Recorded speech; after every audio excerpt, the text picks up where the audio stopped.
Bagaimana pengaruh arus listrik ini terhadap magnet jarum kompas?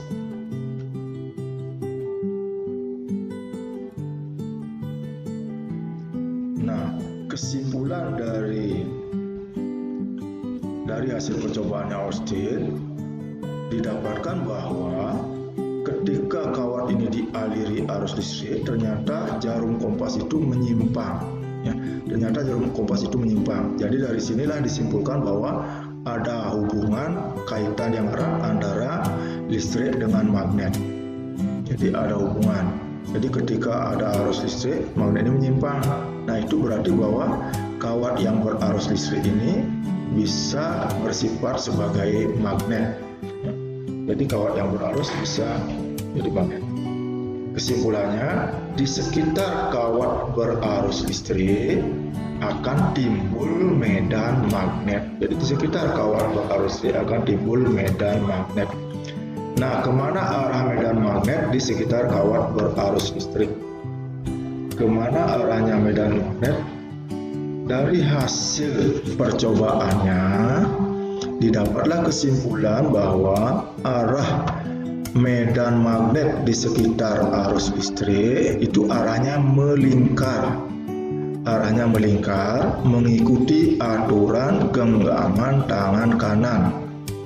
Arahnya melingkar mengikuti aturan genggaman tangan kanan, di mana ibu jari menunjukkan arah arus listrik, sedangkan genggaman 4 jari yang lain menunjukkan arah medan magnet. Ya, kalau kita gambarkan, misalnya yang pertama pada kawat yang lurus. Misalnya ini adalah kawat yang lurus. Kemudian kawat lurus ini dialiri arus listrik dari bawah ke atas. Nah, sesuai dengan percobaannya Austin, kawat yang dialiri arus listrik, maka di sekitarnya akan timbul medan magnet, arahnya melingkar mengikuti aturan genggaman tangan kanan seperti ini. Jadi arah arusnya ke atas, ibu jari menunjukkan arah arus ke atas, sedangkan genggaman 4 jari ini akan menunjukkan arah medan magnet atau garis gaya magnet. Nah, seperti ini. Ya, kalau kita lihat gerakannya ya. Ya, ini arah medan magnetnya. Ya, sesuai dengan arah aturan genggaman tangan kanan.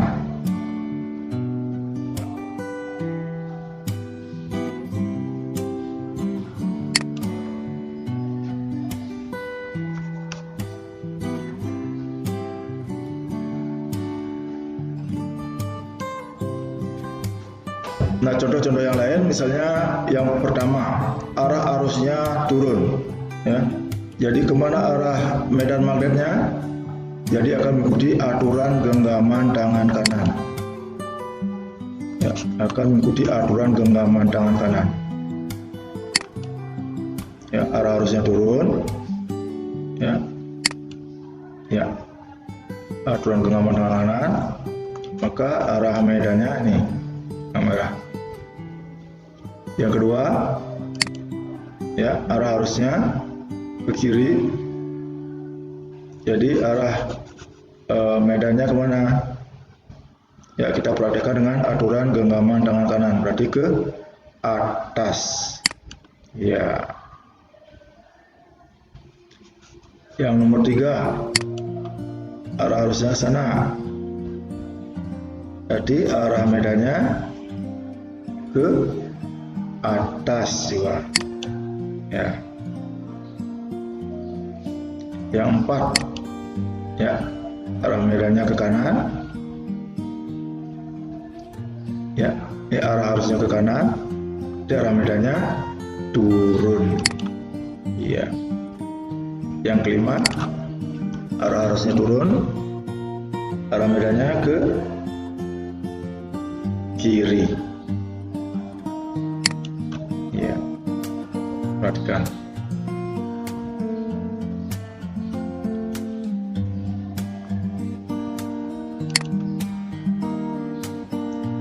Yang kedua, bagaimana arah medan magnet pada toroida. Yang dimaksud toroida itu adalah kawat yang dibuat melingkar.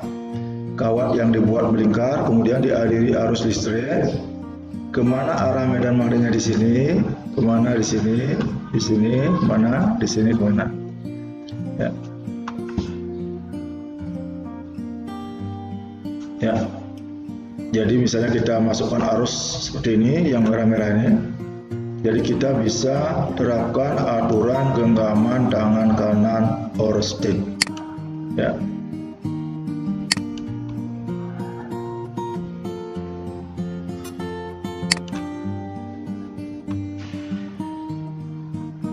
Ya. Kemana arah medannya di sini? Perhatikan aturan genggaman tangannya, berarti ke atas. Ya. Sini ke kanan. Di sini turun atau naik? Arahnya turun. Ya. Di sini arahnya ke kiri. Ya. Ini arahnya ke kanan dulu.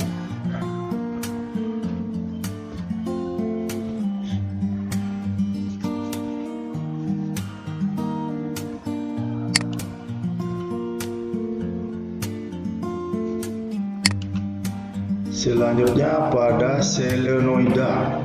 Yang disebut selenoida itu adalah kawat yang dililit. Kawat yang dililit banyak sekali. Ya. Selenoida juga disebut lilitan kawat. Misalnya kawat dililit, kemudian ini dialiri arus listrik. Nah, misalnya dialiri arus listrik, maka arus listrik kan jalan ke sini. Nah, ya ke sini. Jadi arus listriknya di sini turun, nih turun lagi, ya.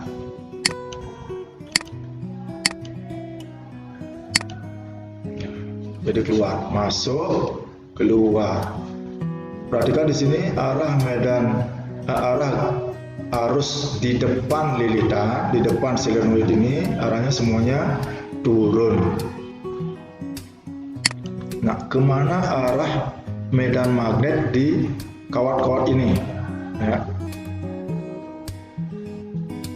Nah, kita bisa terapkan aturan genggaman tangan kanan. Jadi ibu jarinya turun, ibu jarinya menghadap ke bawah, ya. Berarti medan magnetnya akan mengarah ke kiri. Jadi di depannya akan mengarah ke kiri. Nah, kiri di sini juga sama, ke kiri. Ini ke kiri, ke kiri. Nah, yang kita cari adalah kemana arah medan magnetnya di lorong kumparan ini, di tengah kumparan ini. Karena ini ke kiri, jadi di lorongnya itu otomatis dia ke kanan. Ya. Jadi arah garis gaya di lorong kumparan itu adalah ke kanan. Ya, jadi masuk, ya, keluar. Ya, itulah arah garis gaya di lorong kumparan. Nah, jadi kita tahu sifat daripada garis gaya magnet keluar dari kutub utara masuk ke kutub selatan. Berarti di mana garis gaya magnet ini keluar, di sana akan menjadi kutub utara. Berarti di sini akan menjadi kutub magnet utara. Ya, perlu diketahui bahwa lilitan kawat ini nanti akan bersifat menjadi magnet. Jadi lilitan kawat ini akan menjadi magnet batang seperti ini. Ya. Nah, mana kutub utara selatannya? Karena di sini garis gayanya keluar, maka ini akan menjadi kutub utara. Sedangkan ini jadi kutub selatan. Ya. Nah, inilah cara menentukan kutub utara selatan magnet yang terbuat dari lilitan kawat atau elektromagnetik. Nah, dari percobaan ini disimpulkanlah sekarang dibuat aturan lagi tangan yang baru khusus untuk solenoid ya. Jadi khusus untuk solenoid. Ya, misalnya ini solenoid ya, dialiri arus listrik. Ya, dialiri arus listrik itu.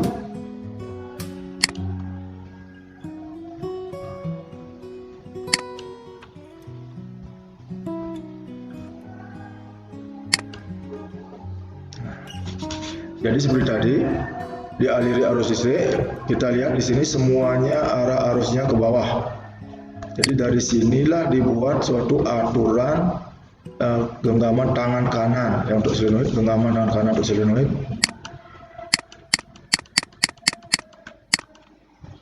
Nah, ini kan menjadi magnet matang. Diketahui kutub utaranya di sana. Jadi dari sini dibuat genggaman aturan tangan kanan biar lebih sederhana.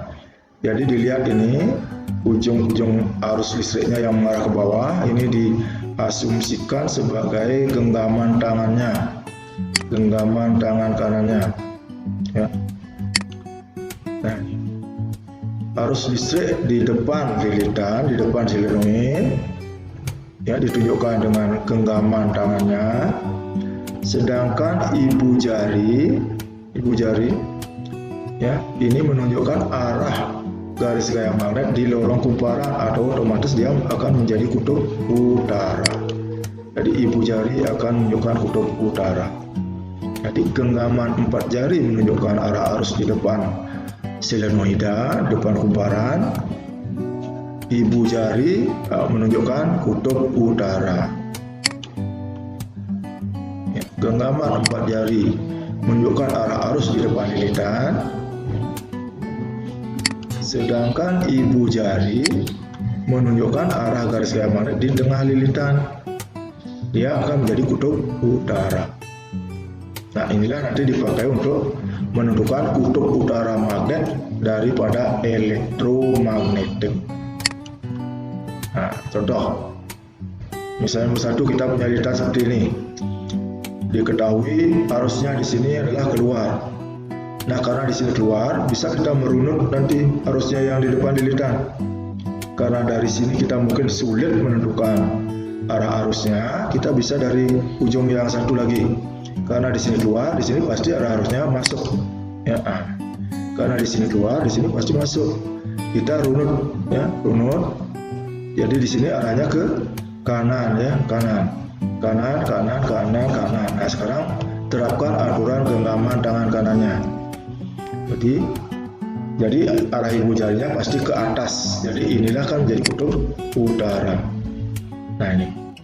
Jadi semuanya ke sini ya. Arah ibu jarinya, arah arusnya ibu jarinya jadi kutub utara. Berarti di sini akan jadi kutub utara. Ini kutub selatan. Coba nomor 2. Diberikan gambar seperti ini. Jadi di sini arusnya keluar, jelas dari sini akan sulit kita merunut arah arusnya. Kita bisa runut dari sini karena di sini keluar, berarti di sini arusnya masuk. Ya, berarti arusnya masuk. Kita runut dari sini. Jadi arah arusnya di depan lilitan, nah jadi ke atas ya, ke atas. Nah, sekarang baru aturan genggaman tangan kanan. Arah arusnya ke atas. Ibu jarinya ke sini, berarti ini akan menjadi kutub utara. Berarti di sini jadi kutub utara. Ini. Nah. Nomor 3. Ya. Jadi bisa kita runut dari sini. Berarti di sini arusnya ke kiri, ya, arusnya ke kiri. Ke kiri. Ya, sini masuk. Jadi arusnya ke kiri. Karena ke kiri, kita pakai aturan genggaman tangan kanan. Ya. Genggamannya ke kiri, kemudian ibu jarinya arahnya ke bawah. Berarti ibu jarinya ke bawah. Ya, seperti gambar ini. Ya, ini ke kiri semua. Berarti di sini akan menjadi kutub utara. Jadi di sinilah kutub utaranya. Nomor 4. Ya, arus masuk. Berarti di sini harusnya keluar. Ya, di sini masuk berarti di sini keluar. Karena di sini keluar, maka di sini kemana arahnya? Di ke atas ya. Nah, ini ya alirannya. Ke atas, ke atas, ke atas. Terapkan aturan genggaman tangan kanan. Ke atas, ke atas, ke atas. Berarti ini akan menjadi kutub utara. Jadi di sini kutub utara. Silakan. Lagi satu. Keluar, berarti di sini masuk. Nah, urut dari sini. Arahnya ke kiri, ke kiri, ke kiri, ke kiri, ke kiri. Genggaman tangan kanannya, nah, kiri, kiri, kiri. Ini akan menjadi kutub utara. Berarti di sini dia kutub utara. Kutub utara.